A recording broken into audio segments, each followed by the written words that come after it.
Good morning, everyone. I'm Cyrus Webb, and welcome to Conversation Daily News. Glad you all could be with us. Well, it's a brand new day. It's a brand new week, which means it's a brand new opportunity for you to do something amazing, and it all begins today. Because you have your news headlines coming up on this Monday, have a message from my book, Words I Choose to Live By, week number 51, if you have your copy of my book. And in today's news you can use, last week I spoke with Dr. Amanda Graham of Truth Initiative. They have individuals who have problems quitting smoking. She talks about the impact of smoking and how you can get help in today's spotlight. You don't want to miss that. Enjoy today's broadcast. For Conversation Daily News, I'm Cyrus Webb with your Monday headlines. In international news, Israel finds large tunnel adjacent to Gaza border, raising new questions about pre-war intelligence. The Israeli military said Sunday it has discovered a large tunnel shaft in Gaza close to what was once a busy crossing into Israel, raising new questions about how Israeli surveillance missed such conspicuous preparations by Hamas for the militants' deadly October 7th assault. The entryway to the tunnel is just a few hundred meters from the heavily fortified crossing and a nearby Israeli military base. The military said that it stretches for more than 2.5 miles, links up with a sprawling tunnel network across Gaza, and is wide enough for cars to pass through. The army said Sunday that the tunnel facilitated the transit of vehicles, militants, and supplies in preparation for the October 7th attack. That day, militants used a rocket-propelled grenade to break past a portion of wall close to the crossing and storm the base, killing at least 3 soldiers and kidnapping some back to Gaza, the army said. It was one of several places along the border wall where militants easily blew past Israel's security defenses, entered Israeli territory, and killed around 1,200 people and took about 240 others hostage. The unprecedented attack triggered a devastating war that has raged for more than 10 weeks and claimed more than 18,000 lives in the Hamas-ruled Gaza Strip, according to the Palestinian health officials. Israel says the destruction of Hamas tunnel network is a major objective and that much of the underground network runs beneath schools, hospitals, and residential areas. Israel's military, intelligence, and political officials have come under heavy criticism for failing to detect the attack ahead of time. A military spokesperson said Israeli security services didn't know about the tunnel before October 7th because Israel's border defenses only detected tunnels meant to enter Israel. While the military was aware that Hamas had an extensive tunnel network, the spokesperson said they didn't think the militants will be able to carry out their plans for a large-scale attack. In national news, talks on border security grind on as Trump invokes Nazi-era blood rhetoric against immigrants.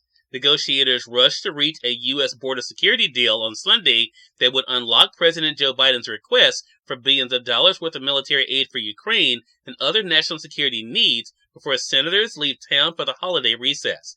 The Biden administration, which is becoming more deeply involved in the talks, is facing pressure from all sides over any deal. The administration and Senate negotiators had hoped to reach a framework by the weekend, but that wasn't likely. The talks came as Donald Trump, the Republican presidential frontrunner in 2024, delivered alarming anti-immigrant remarks about blood purity over the weekend, echoing Nazi slogans of World War II to cheers at a political rally.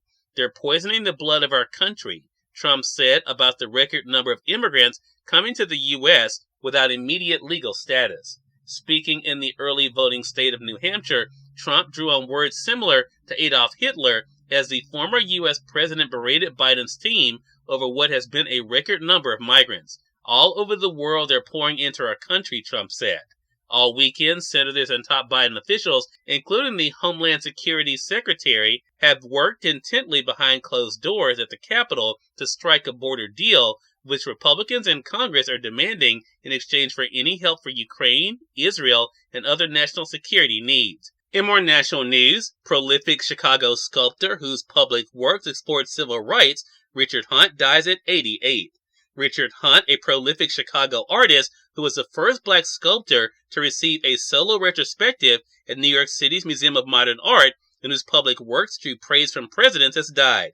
Hunt passed away peacefully Saturday at his home, according to a statement posted on his website. No cause of death was given. In more national news, Alex Jones offers to pay Newtown families at least $55 million over school shooting hoax conspiracy. Conspiracy theorist Alex Jones' latest bankruptcy plan will pay Sandy Hook families a minimum total of $55 million over 10 years, a fraction of the $1.5 billion awarded to the relatives in lawsuits against Jones for calling the 2012 Newtown school shooting a hoax. And finally, in entertainment news, Wonka waltzes to $39 million opening. That made the top 5 movies over the weekend. Number 1, Wonka with $39 million.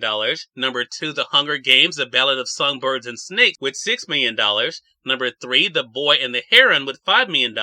Number 4, Godzilla Minus One with $5 million.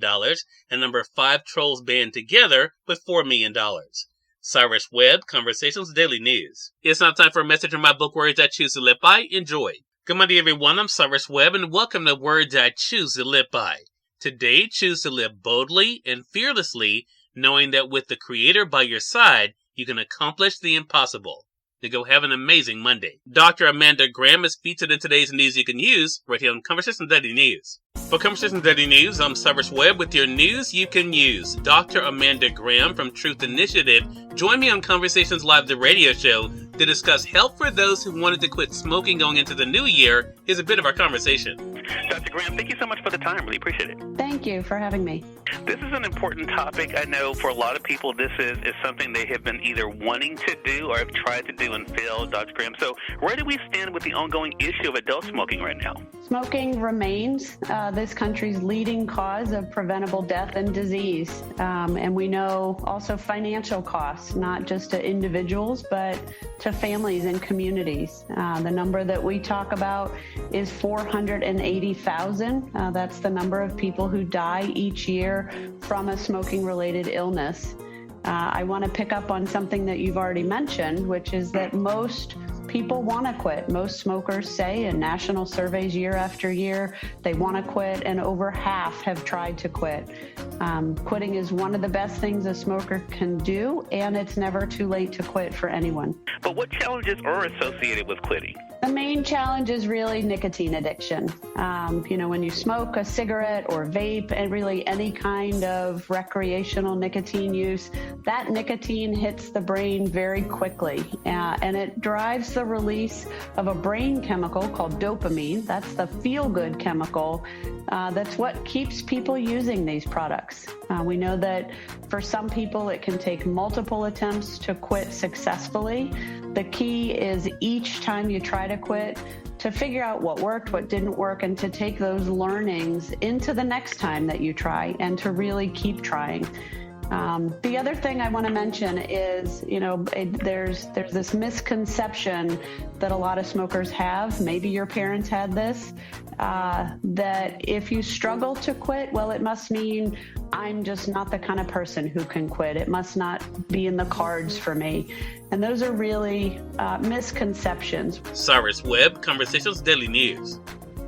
We thank you all for tuning into this edition of Conversation Daily News, but I got on tomorrow's more news, message from my book, Words I Choose to Live By, and of course, entertainment, Spotlight. Until then, I'm your host, Cyrus Webb, saying as always, enjoy your day, enjoy your life, enjoy your world. Thank you all for choosing Conversation Daily News today. Now let's go make today amazing. Take care.